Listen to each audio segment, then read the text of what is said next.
history to be a #1 hit on the rhythm and blues charts, the pop charts, and the country charts. Well, it's 1 for the money, 2 for the show, 3 to get ready. Now go, cat, go, but don't you step on my blue suede shoes.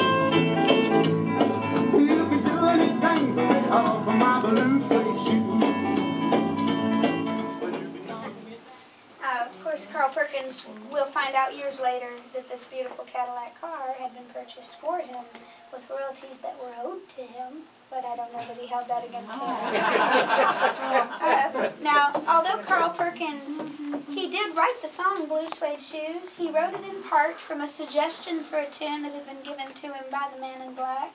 Johnny Cash actually had a bit of the concept for the tune Blue Suede Shoes and suggested, Carl, you ought to write a song about it. Johnny Cash, like Elvis, as strange as this is going to sound, folks, he had to be very persistent to get his opportunity here. I know that Sam was relieved that he gave Johnny Cash a chance because he would be the most consistent hit maker for the Sun label. He had more hits than any other Sun artist did. He'd grown up with a dream of performing on the Grand Ole Opry stage up in Nashville, Tennessee. Very prestigious stage and radio production there that is still ongoing. And he did get his opportunity to perform on the Opry, but very shamefully, it was still the early 1950s. They were not yet permitting drums on the Grand Ole Opry show because it was considered to be a black influence. So Johnny Cash, the rebel that he was, found that he could create the effect of brushes on a snare drum, that sound, by weaving a piece of paper through the strings of his guitar. And while he strummed along, he could kind of create the sound effect. So, believe me, Johnny Cash very boldly walked out onto that Grand Ole Opry stage, and this is how he performed Walk the Line, where he would have this percussion in his song. So you hear that sound? This little paper here.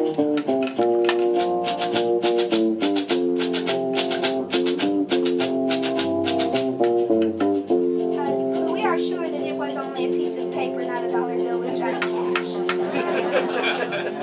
And Johnny Cash also helps this big photograph right here be known as the most famous photograph in rock and roll music history. And it's just amazing that this picture exists at all. In the center of that photograph, that is not Bruce Springsteen, as someone recently asked me. It does look like Bruce Springsteen. It does look like him. But that's Carl Perkins. And the afternoon that this picture was taken, Carl was here recording the song Matchbox, which was a really nice hit for him. Elvis sitting at the piano, he was just now becoming RCA Records' brand new big star, and he just returned home to Memphis from performing in Las Vegas, and he really just stopped in unannounced just to catch up with Sam and Marion. Over his shoulder, Johnny Cash was Sun Records' brand new big star, and he'd come in to pick up a royalty check that had been ready for him. And on the far left of the photograph was a virtually unknown piano player that Carl was paying a whole $15 to play session piano on Matchbox. That's Jerry Lee Lewis. He'd not even been signed to the record label yet at the time of the picture. Well, Sam Phillips thought it would make a nice photograph. He called the local newspaper, which used to be just down the hill from us, and asked someone to run up and capture them together. A lesser known fact about this photograph is the way you see it here is the way you will most always see it, and it is a cropped version of the picture. In the original photograph, you can see a little more of the room, and you can very clearly see the beautiful woman that is sitting on the edge of the piano in that photograph. Her name is Marilyn Evans, and she was a Las Vegas showgirl. She was Elvis's house guest. So, as it's shown here, this is how it ran on the very front page of the morning paper. The headline read, "The $1 Million Quartet Jam Session." And one, of course, took place. They shared stories and songs for a good bit of that afternoon. And Sam was brilliant enough to be secretly recording the whole thing. He kept that recording a secret even until after Elvis Presley had passed away. This would have been an unauthorized recording on Elvis. RCA Records could have sued Sam. There wasn't much he could do with it at the time. And I don't understand the legalities of how it's come to be, but it has only recently been released completely unedited and made available to the public in 2004 in a CD that is called The $1 Million Quartet Jam Session. It's so fun to hear. Mostly they're sharing stories and they'll sing a partial bit of a song, and then there are moments where they'll sing a song beautifully, completely like a barbershop quartet. Although in the way that that photograph is arranged, Elvis is at the piano, and he did play piano beautifully, by the way. Throughout this recording, you can hear that Elvis is leading much of the day with an acoustic guitar, and we are positive that it would be the very heavy hand of Jerry Lee that is backing on the piano. Jerry Lee, Sam Phillips, he signed Jerry Lee after the first live performance he saw. He knew immediately that Jerry Lee would be a star, and everyone really did assume he'd be every bit as famous as Elvis. In all fairness to Jerry Lee, his career moved exactly as Elvis's did. Audiences were going into the same frenzy for Jerry Lee as they were for Elvis. But he made that very interesting decision to marry his cousin, the young woman. She'd not even turned 14 years old yet. Jerry Lee was still legally married to another woman, and that will really do it. I had someone yell at this point in the tour recently, but it was true love. Now, very sadly, Jerry Lee is the last fellow that's left alive in this photograph. But folks, Jerry Lee is still rocking and rolling. Do not miss your opportunity to see him perform. He is still truly amazing. Your soonest opportunity to see him will be at the New Orleans Jazz Fest that starts up at the end of this week. I will be there. Jerry Lee has a new record out. It was released just last year that is distastefully titled Last Man Standing, but it is fabulous. And he holds the record of having the 2 biggest hit-selling songs on the Sun label, Whole Lotta Shakin'. That was the 2nd biggest hit. Sam Phillips claims to have recorded the song in 1 take.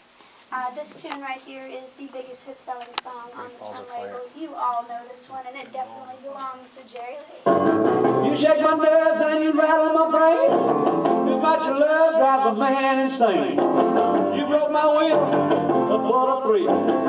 Goodness gracious, great balls of fire. I let you know what I'm doing this morning. You came along and ooh, now honey, I've changed my mind. This love is fine.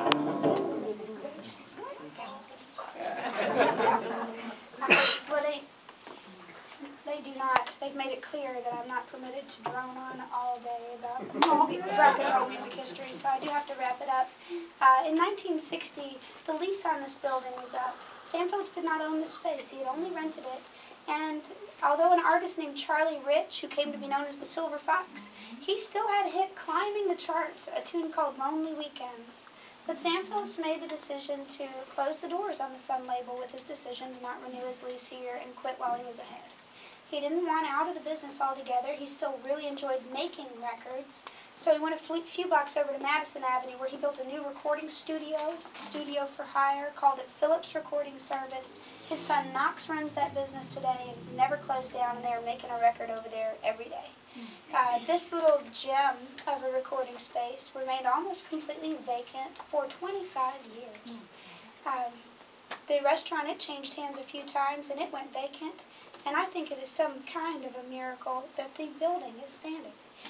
We tear down amazing historical places in Memphis all the time, I learned.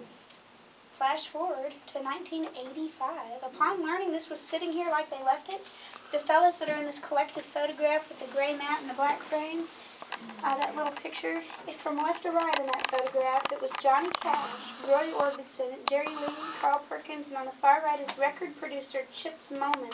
They just briefly rented this space to record a reunion record in here that they titled The Class of '55. And that record brought all kinds of attention to the fact that this was sitting here like this. And it was less than a year later that a few local fans bought the building, pulled their money together, bought the building, really with the intention to just preserve the space and reopen a functioning recording studio. And that's really just what they did. They honored the name Sun Records by naming their business Sun Studio, and they opened a studio for hire. Shortly after, they drummed up a little bit more money, and they were able to reopen a diner next door. You could get a beer and a cheeseburger. It was called the Sun Cafe. But it became pretty obvious quickly that this business was going to develop into some kind of a tourist business. By the demand of the public, people kept coming here just wanting to experience this space where all this incredible history took place. So today, we give tours in the day, but we are a fully operational recording studio. We are making records in here every single night. And Sam Phillips did become very helpful in helping this place to feel like it did when he was making records here. Sam Phillips worked hardest and did help us become a national historic